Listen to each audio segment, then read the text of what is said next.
Vrai ou faux? Vous me dites si les documents que je vais vous montrer sont des vrais ou alors des faux.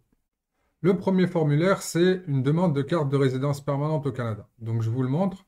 Vous me dites à votre avis si c'est vrai ou faux et la raison. Le second formulaire, c'est un permis de travail au Canada. Donc pareil, vous me dites si c'est un vrai ou un faux document. Le troisième, c'est une offre d'emploi au Canada.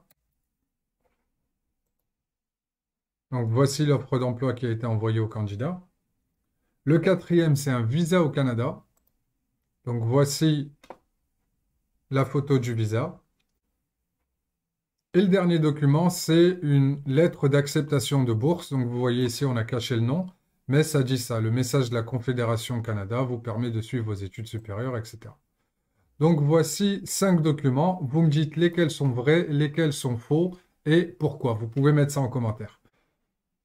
Donc le but de cette vidéo, c'est de vous montrer comment reconnaître une arnaque sur Internet, que ce soit pour une offre d'emploi au Canada, un permis de travail, un visa ou une bourse d'études, et ensuite comment faire pour les éviter. Donc c'est des petites astuces que je vais vous donner, mais qui vont vous permettre de vous protéger contre la fraude à 99,9% des cas. Donc le premier, on va revoir les documents que je vous ai montrés, et un par un, je vais vous dire où est le problème. Donc la personne qui a reçu ce formulaire-là, demande de carte de résidence permanente au Canada, vous pouvez voir déjà que c'est mal écrit.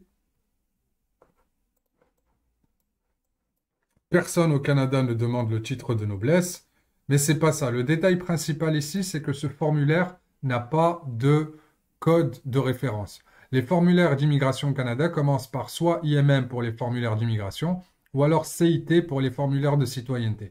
Et là, vous voyez pour le formulaire de demande de carte de résident permanent officiel, en bas de chaque page, vous avez le code de référence de formulaire avec la date de la dernière version. Donc pour le 5544, la dernière version c'était août 2022 et vous le voyez ici.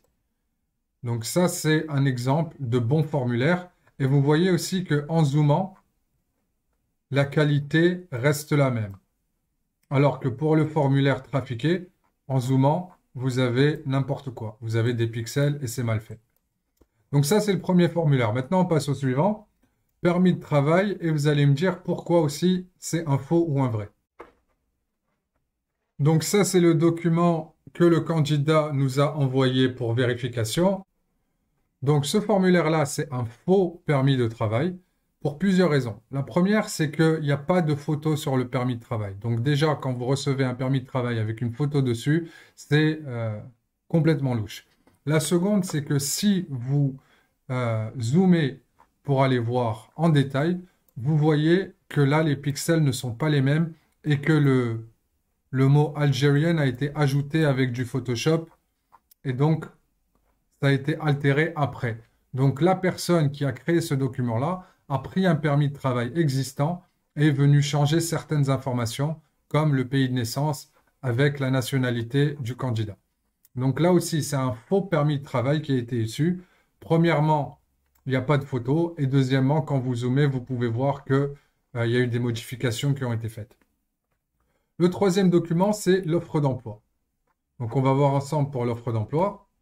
Ici, ça dit que c'est une lettre de confirmation de Coca-Cola Company Canada. Dear Mr. This is to notify the applicant that this transaction is completely safe and the job is guaranteed.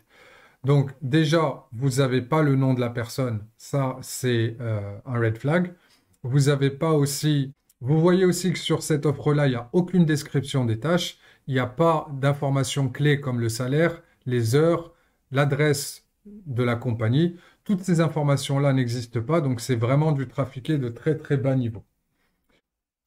Donc maintenant, on va passer à la quatrième photo, celle du visa au Canada. Et là, vous voyez, le candidat a reçu la photo comme quoi son visa a été approuvé et la personne lui a envoyé cette photo-là par WhatsApp.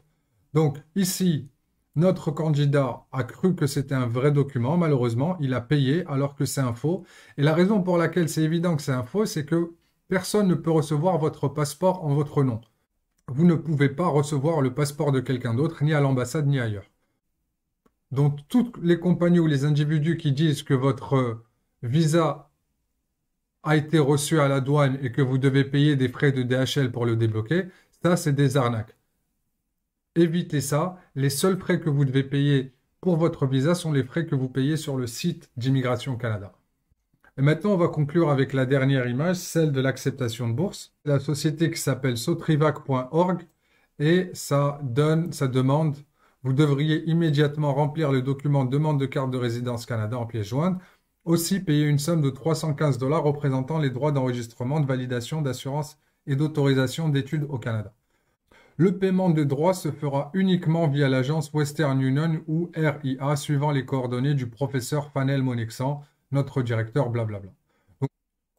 Donc là, vous voyez tout de suite que c'est une arnaque parce qu'il demande de faire un virement via Western Union et uniquement comme ça. Donc le problème, c'est que vous donnez de l'argent à un individu que vous ne connaissez pas. Vous voyez, la compagnie s'appelle Sotrivac. C'est une grosse arnaque qui donne des fausses bourses d'études à des candidats qui ne sont pas au courant. Donc là, heureusement, la personne ne s'est pas fait arnaquer car elle nous a envoyé cette lettre-là pour demande d'authentification. Vous voyez que c'est assez récent. Il donne une date limite, donc il y a une erreur ici, faute d'orthographe à délai, c'est très mal écrit, et avec une date limite du 4 novembre 2022. Donc c'est une arnaque. Si vous voyez Sotrivac, ce sont des fausses bourses, ce sont des arnaqueurs, il faut surtout s'en éloigner. Je vais vous montrer encore quelques autres arnaqueurs. Si la personne communique avec vous par WhatsApp, c'est probablement que ce n'est pas un vrai avocat ou consultant. Les avocats réglementés ou les consultants réglementés ont un site internet et ne communiquent pas par WhatsApp. Donc le monsieur ici, prénommé Franck Nathan, vous voyez, il a envoyé toutes ces fausses informations à notre candidat, lui a demandé de payer les frais, il a payé malheureusement plus de 5 000 $ pour une offre d'emploi qui n'existait pas et a reçu des documents qui sont photoshopés, tout est faux, voici le numéro. Lawyer Frank Nathan, ce monsieur est un escroc, prenez-en bien compte. Et si vous voyez une personne qui vous écrit juste par WhatsApp et qui refuse de faire des appels vidéo avec vous, en gros, si vous n'avez jamais vu ou entendu la personne de vive voix et de visage, c'est probablement une arnaque. Comment est-ce qu'on peut éviter des arnaques? Ce qu'il faut demander, peu importe à qui vous parlez, c'est si la personne a un dossier en cours, vous avez un numéro IUC. IUC, c'est identifiant unique client. C'est le numéro que le gouvernement du Canada vous donne à partir du moment où vous créez un compte et que vous faites une demande. Donc, si une personne vous demande de payer et que vous n'avez pas encore du numéro d'IUC, c'est un problème. Ça veut dire qu'il n'y a rien qui a été fait et ils veulent prendre votre argent. Ensuite, une autre chose que vous pouvez demander, c'est de voir la personne. Donc aujourd'hui, on est en 2022. Zoom, c'est devenu la norme pour toutes les entreprises nord-américaines. Si une personne est au Canada et vous aide dans votre procédure d'immigration, vous pouvez demander une vidéoconférence pour voir à qui vous parlez. Il n'y a aucun mal à ça et c'est pour vous assurer que vous avez en face une personne qui est réelle. Ensuite, ce que vous pouvez aussi demander si vous n'êtes pas sûr, c'est une référence ou un client au Canada. Donc, demandez à parler à un de leurs clients qui a utilisé leur service et qui est satisfait, quelqu'un qui peut recommander cette structure ou cette compagnie pour vous apporter votre visa. Si vous n'êtes pas capable d'avoir l'IUC, vous n'êtes pas capable de voir la personne et que vous n'avez aucune référence, c'est très probablement une arnaque. Maintenant, il y a mille et une façons de reconnaître les arnaques, mais en général, si on vous a sollicité, si vous n'avez pas fait de demande ou si les étapes sont trop faciles, par exemple que vous avez une offre d'emploi sans avoir passé d'entretien avec la compagnie, ça n'existe pas. Ce sont des faux documents et donc vous pouvez vous protéger en demandant les informations que vous voyez à l'écran. Voilà, c'était Hassan, j'espère que ça vous a été utile. Pour vérification, vous pouvez envoyer les documents ou les offres à info@mavoix.com. Ça me fait toujours plaisir de prendre de mon temps pour aider les futurs immigrants et pour démasquer les arnaqueurs. Voilà, je vous dis à très bientôt. Bye.